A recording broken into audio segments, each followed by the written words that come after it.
here at AT&T, wanted to talk to you all a little bit about what we call the trillion-dollar threat. Our Chief Security Officer, Ed Amoroso, recently testified to a Senate committee about cybercrime and cyber criminals. And in reviewing this with them, we've examined at AT&T and seen how threats and viruses are growing at an alarming rate over the past 5 years. And recently, the FBI has identified that illicit profits from cybercrime have outpaced that of drug traffic in the past year and a half. So that, if you measure it globally, it's trillion-dollar crime, a really large number, larger than a lot of economies. So what kinds of threats? What are these crimes? A lot of the crimes that's talking about here at RSA today are talking about botnets. Botnets are one of the biggest areas where cyber criminals have been able to organize, go after, and identify and take over various websites and computers. And it happens in businesses, it happens from personal computers, and they're able to then use these as the launching point for various exploits. Some of the exploits would be propagating malware, being able to use it to take advantage of various new technologies in Web and Web 2.0, such as social engineering, going after those websites and finding the most vulnerable points, which are generally the social part of social engineering, and exploiting folks who unknowingly are inviting them in, inviting the malware in, and becoming part of that bot network. The other big area I wanted to talk about here was mobility. In the area of mobility, this is an area where everybody today has a smartphone. So everybody uses their smartphone, but they don't have the same kind of protection on their smartphone that they would have on their laptop. On the laptop today, you have various ways to prevent spam. You have antivirus software and various protections. On the smartphones today typically do not have that kind of protection. A lot of people are running naked, so to speak, on their smartphones, and some have some level of protection, but it's an area that we're looking at very closely at AT&T and becoming very aware of. I'm going to just move ahead a little bit more quickly here, but the reason why this is such a difficult area today to protect is because there are many ways to monetize cybercrime.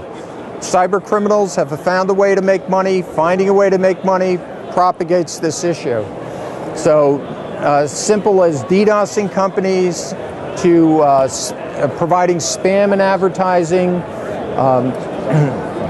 One of the other big areas is fake antivirus software. So now everybody's aware that cybercrime is an issue. Cyber criminals exploit that by popping up pop-ups that pretend to do scans of your network and tell you about viruses you don't have, and will trick many people into buying software that they don't really need or doesn't really exist.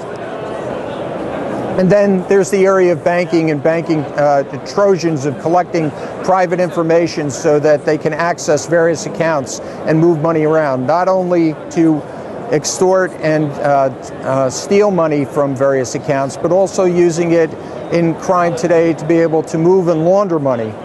So a lot of the cyber criminals today will hire unknowing victims to work at home, moving money in and out of accounts, and what they're moving is the illegal money that the criminals have attained into valid accounts, and then other people withdrawing those accounts. So this is another big area again. The thing is that this is coming at us at such a fast rate today that finding the zero-day exploit is very difficult. Today, it's estimated that about 36% of malware and exploits are never identified by the antivirus providers, and that because the cyber criminals are able to change and create variants of a lot of the malware, this is a growing problem. So you can't rely just on signatures to identify malware and issues. And what we're doing at AT&T across the lifeline of an attack is try to identify things in the early stages here in the reconnaissance, scanning, and beginning to gain system access by looking at correlation of various pieces of information, looking at traffic flow of information, and a lot of different heuristics around client's profile and what their normal traffic would look like versus what is actually happening to identify events very early in the process. Again, we talked a little bit about mobility and mobility security, and this is another big area that AT&T is investigating, being one of the largest mobile carriers in the world. One of the things that we're looking at is providing a technique whereby we can look at your IP traffic, bringing it back through a VPN, dedicated VPN, into a point on our node on our network where we'll deploy various nodes where we can inspect your IP traffic in the cloud, identify malicious attacks, and eliminate those attacks from traffic on your smartphone. We also can apply a small client on the phone itself to provide encryption and identification to be able to protect that phone should it be lost or stolen in some way. So now you're missing your phone, you can go in and protect the information on it because it's encrypted, and also wipe it if you're unable to find it. The other things AT&T can do, we have AT&T isn't typically identified as a security provider, but we're trying to change that image of us. We've been working in security a long time. We've got ATT Labs behind us, which has a long history of providing security. And we can do a lot of things for our customers today, such as consulting, doing architecture reviews. We've got products such as AT&T Intranet Protect, which allows us to look at traffic patterns and identify security threats based on the changes in your traffic patterns from your normal use. We can also provide protection against distributed denial of service.